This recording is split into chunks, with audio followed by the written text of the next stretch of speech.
smell another acolyte coming real soon. And if we can't enjoy these things, we'll sure as hell lampoon them. The following is a world-class Bullshitters exclusive.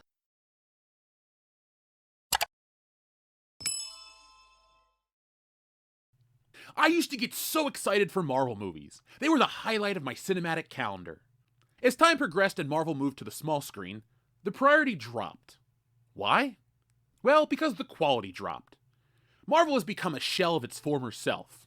But, thankfully, we have another stinker dropping real soon. How do I know? Well, the show follows the Acolyte formula.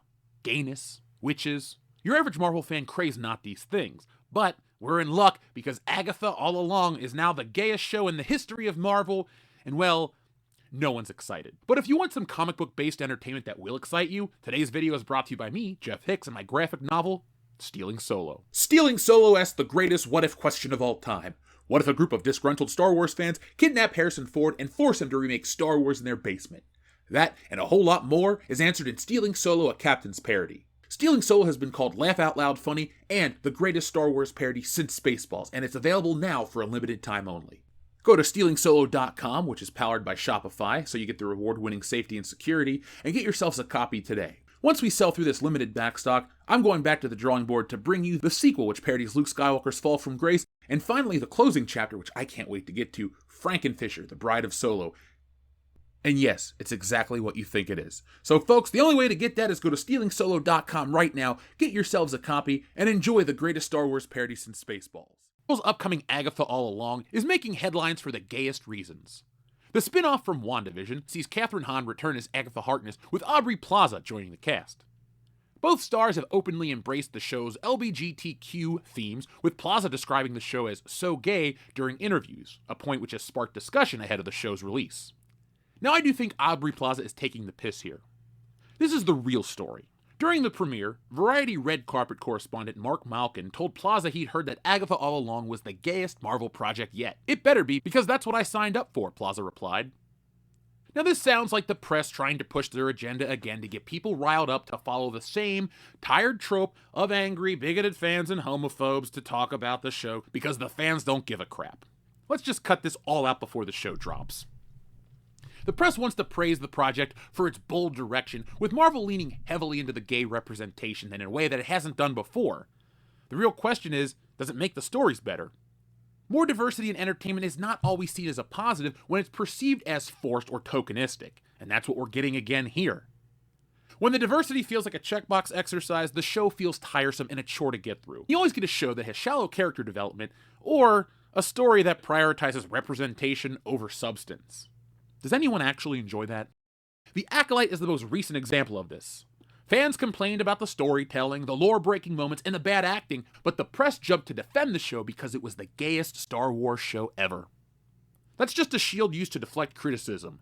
A bad show doesn't get a pass for diversity. Audiences don't like this because they feel disconnected when they sense the characters are being included solely to meet diversity quotas rather than serve the plot. Additionally, this approach can alienate existing fans if it seems like traditional storytelling elements or beloved characters are being changed without a clear purpose. That's the core of all of this. But because it generates clicks, be prepared to hear the press parade around the show's gayness. There's nothing wrong with gayness, but the press can go take a flying leap. Apparently, Agatha's son is portrayed as a gay teen with a dark side. Whew, can't wait to watch that. And the show is expected to feature a romantic storyline between Han and Plaza's characters, which they think is as impactful as the first interracial kiss on Star Trek back in the 60s. The thing that really pisses me off and a lot of people is that they're really not achieving anything. Making these shows progressive in a time where the progress was complete is a goddamn joke. The first gay kiss on television is attributed to a 1974 episode of a British soap opera called Girls Around Town. However, here in America, one of the earliest and more widely known same-sex kisses occurred in 1991. It's currently 2024. I bet you most of the Agatha writers weren't even alive in 1991. It's 2024, so they achieved the visibility 33 years ago. Sorry, present day, but your progress is in another castle. Despite the excitement from the cast and the press, there's a growing concern that Marvel is prioritizing the representation over the quality storytelling, with Agatha All Along being seen as part of a broader push by Disney to cater to a niche audience. Past projects like She-Hulk and The Marvels, which failed to connect with the core Marvel audience due to their focus on identity politics and terrible storytelling. That's the key focus. They were terrible shows. As Marvel continues to shift its content strategy, it remains to be seen how this show, Agatha All Along, will perform and whether the focus will attract or alienate longtime fans. Let's be honest, it's going to anger the Marvel fans not because they're bigoted, but because it's another bad show that's a waste of time. No matter the strength of the brand, it will fail, because look at Star Wars. Star Wars was once the biggest property in history. Now, not so much. Again, The Acolyte failed primarily due to its terrible storytelling and the over-reliance on pushing an agenda, which distracted from the main plot. The show's focus on representation seemed forced and detracted from what was the story, making the characters feel more like tokens rather than worthwhile. Instead of naturally integrating these elements into the plot, the show seemed preoccupied with checking those diversity boxes again, which alienated a significant portion of its potential audience. Viewers who were expecting a captivating Star Wars narrative instead felt bombarded by overt messaging with little substance to back it up. As a result, it failed to deliver a compelling, immersive experience that the fans of the franchise have come to expect, in addition to the LGBTQ representation. But those fans really should have tempered the expectations, because this is Disney, and this should not be a surprise. Another reason The Acolyte failed was because it leaned so heavily into the themes of witchcraft, which felt out of place in the established Star Wars universe. Yes, there are the witches of Dathomir, but they weren't standing around chanting the power of one, the power of two, the power of bullshit.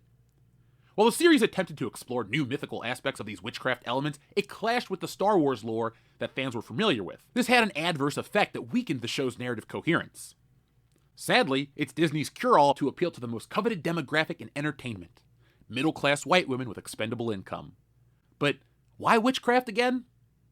Well, entertainment aimed at this coveted demographic often features witchcraft due to its themes of empowerment, transformation, and female relationships.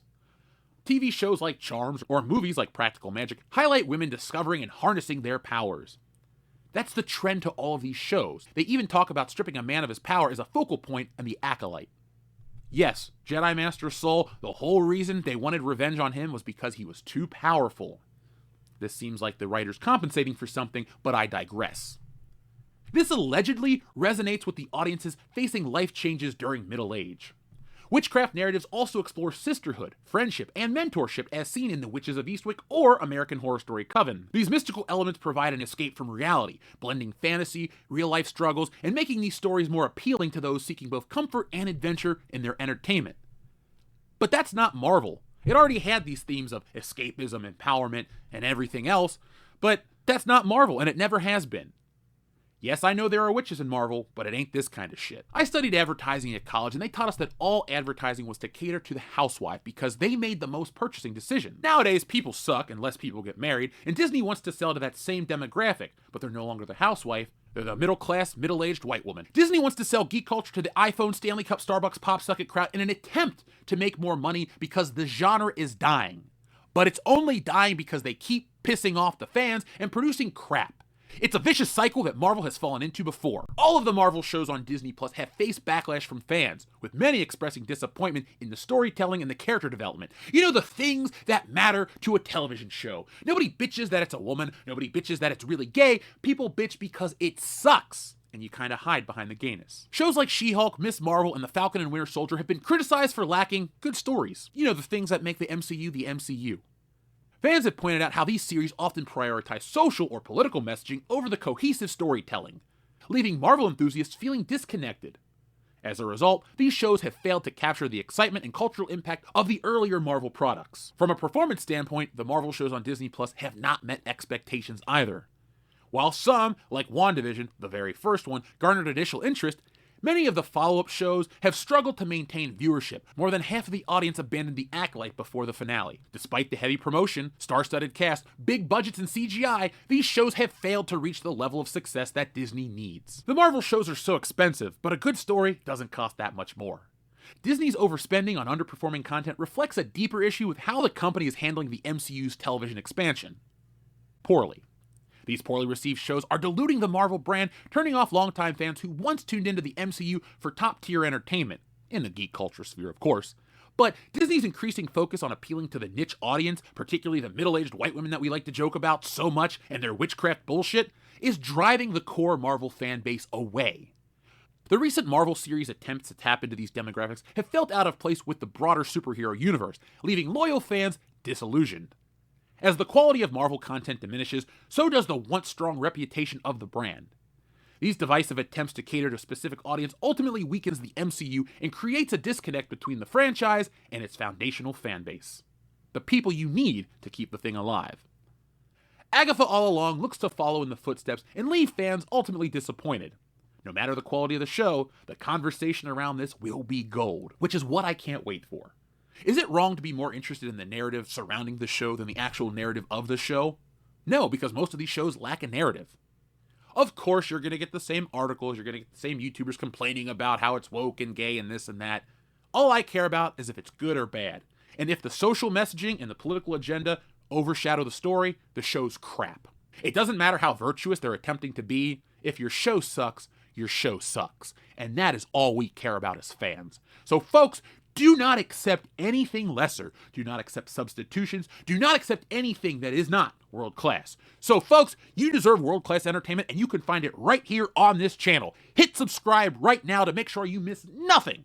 Join us each and every Tuesday and Thursday night for our live shows. And because you will accept nothing but the best, get yourself one of the best t-shirts you can find on the internet at shopwcbs.com right now.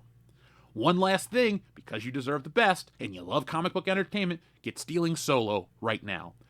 There's a limited supply available of the initial print run, and once it's gone, it's gone. The book has grossed over $150,000, so get yourselves a copy and get involved in the conversation. And all the people that bought it and liked it, I have good news, the sequel's in production right now. So folks, you can find all of that information at stealingsolo.com, but this video is done. It's time to go and sadly get ready for this piece of crap show that we all know is gonna suck, but it'll be pretty fun to lampoon. So, I guess I'll review this show, and if the first episode is insufferable, I'm dipping out. I skipped Ms. Marvel, I skipped She-Hulk, hell, I even skipped Moon Knight because the other ones were garbage, and I'm definitely not that excited for this one. But as always, I give an honest and objective review, and if it's good, it's good, and if it's bad, it's bad. And wokeness, well, that's a tertiary criticism. So folks, I'll be back next time with more. Wish me luck, and I hope I survive. But until then, be smart, be safe, be cool, but always be excellent to each other.